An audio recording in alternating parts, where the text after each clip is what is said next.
Kaya maraming tao ngayon ang pagod, anxious, pressured, hindi dahil mahirap ang buhay.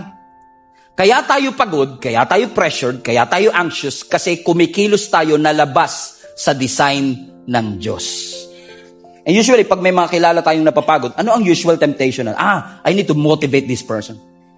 I need to challenge these people. Pero what if hindi talaga motivation ang kailangan niya? Kundi ang kailangan niya, alignment. Nawala siya sa design, kailangan mo siyang ibalik dun sa alignment. Ibalik siya. Saan ba talaga siya tinawag ng Panginoon? Kasi pag pinipilit mo, mapapagod ka talaga eh.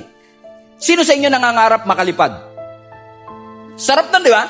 Pero ang tanong, pangarap mo makalipad, gusto mong makalipad, pero nakadesign ka ba para lumipad? Hindi.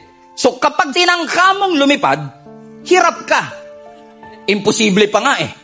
Pero yung hirap ka, madali sa ibon.